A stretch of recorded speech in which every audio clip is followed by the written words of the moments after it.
So welcome back to another video. Today we're going to review Xenoblade Chronicles 3 for the Nintendo Switch, and I put in 120 plus hours into this game, so I already wanted to review it and give my thoughts into the game. Before we start the review, I just want to say that I'm really new to the series. I literally played part 1 right before part 3 came out, so I'm new. I don't know the lore and all that stuff in between the Xenoblade universe, So I'm only basing off, part 1 and now part 3 that I played and put in a lot of hours in part 1 and also part 3. So let's get to it. First thing, the story, right? I'm not gonna spoil the story, but I will give a brief, just summarize or like an entry of what this story is. Basically what it is you are born young to fight, so you're born to fight in a war between two nations, right? And that's all you just know from the moment you're born, that's all just war and fights and stuff like that. And when you complete your 10-year term, you are relieved of your duties, and basically the main character Noah sees something wrong with that, and you go venture and find your place in this world and how to make the world better and unite everyone. That's basically the concept of it. But there's so much into it that this story is incredible. There's so much twists and turns throughout the story and things that what I really like about it is in storytelling in this game. It's how they do a lot of like real world aspects inside the game with their own twist.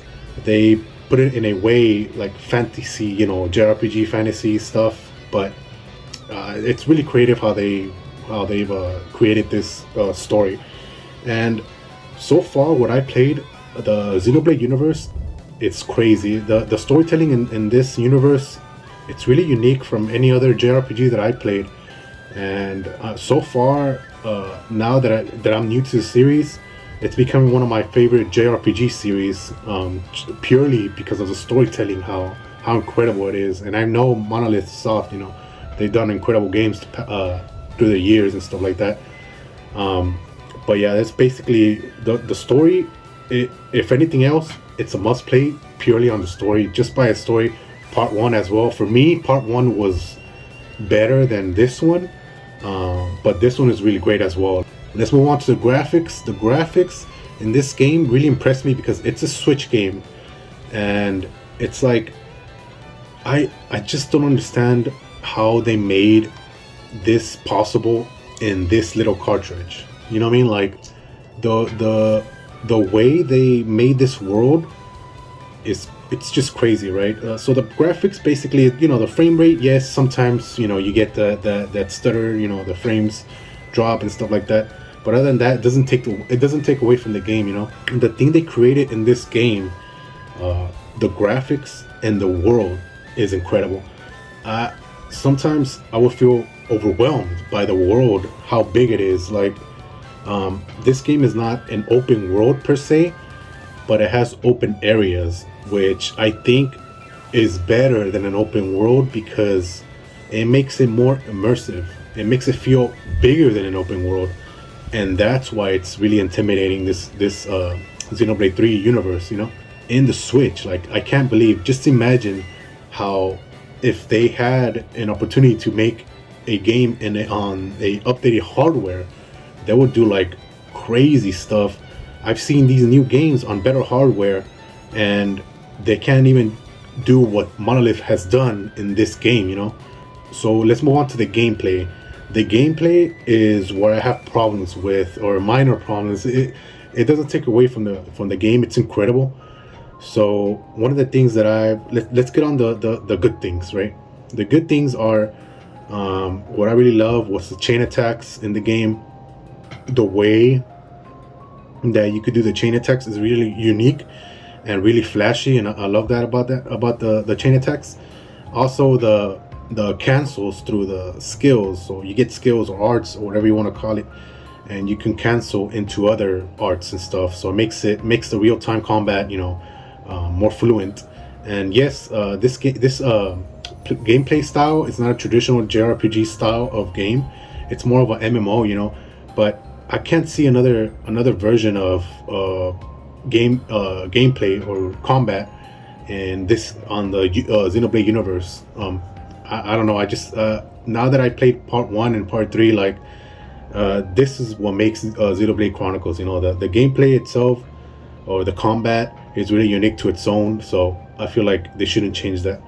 But the other thing that I liked as well for the gameplay was the heroes. The heroes you recruit through your journey, and they basically change your class of each character, and it makes it more immersive into making your own set style of gameplay that you want to do, whether it's healer, a defender or an attacker, whatever you want to be. And I think they did a really good job in that aspect, and it's really addicting to try to get all the heroes throughout the game. Now, for the things that I disliked, and this is also for part 1 as well. I don't like how how you traverse the land. I know part 1, and I don't know about part 2, but part 1 and 3, you have that auto run, but it feels more like a jog. Like it takes a while to get from point A to point B, and I don't really enjoy. Like, I enjoy the scenery, to enjoy the land they created, but I just wish there was like at least like a dash or a mount or something of some sort that you could traverse a little faster, because sometimes it does take a while to get from point A to point B. Another thing, this is towards combat.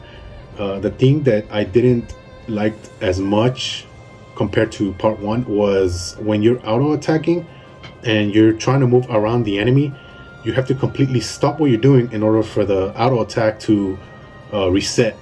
And in part 1, even if you move, you're still attacking. And I like that about part 1. In part 3, they took that away and it just made a little bit slower the combat in that sense. But what I disliked, there was 2 major things that I disliked, was the money and the level system. The money, I felt that it was pointless throughout the whole game, because yes, you could buy accessories and you could use the money to upgrade your gems and stuff, but there was no real need for the money. You know what I mean? Like, to do quests for money, there was no need for it. At the end of the game, I had, I don't know how many Zenny or whatever. Like, I rarely used them. I didn't need to, compared to part 1, where you have to get armor and weapons. You have to spend money to get those armor and weapons. It made it more worthwhile, earning that money. And also the level system, I disliked that you were always over leveled, because they had this system where now in these games they always have a campfire now in JRPGs, and basically you could just level up through this system of EXP on the side that you could level up with, including your level that you already leveled up with while fighting. And I just thought it was too babied in that aspect. I didn't like that I was always over leveled. I just didn't feel the challenge, I guess. So in conclusion, I think this game will change the JRPG industry for sure, because the way they created this game, the storytelling is one thing, where it's phenomenal, right? The world they build, that's the thing that impressed me the most. They're really creative in world building and open areas. So like, basically, when you have your mini map, you can't see what's in front of you. You have to actually walk there to open up the mini map more. And I really like that, because it doesn't just give you like, oh, here's the mini map, here's your world map, and that's the whole map. You know what I mean? It makes it, I guess, like a discovery. Like, we make you go blind into the world, and you discover the world itself. The way they created this world and the characters, there's no character that I disliked. Every character had its own unique style into it. the writing in the characters, the writing in the plot, the enemies, the boss encounters, the music. I want to say something about the music. I think it should win in best music of the year in the Game Awards. I think this music is incredible. I felt like this music was up there with Final Fantasy music. Like, I've enjoyed the Xenoblade Chronicles series music. I don't know how they do it, but it's incredible. Like, I have it up there too.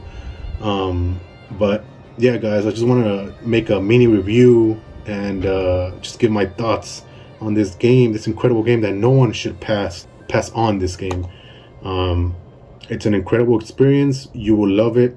There's something for everyone to love here. But the story is so captivating that I think everyone should experience this story. It's so good, so well written, and the world itself, like I keep saying. But yeah, guys, I'll catch you in the next one.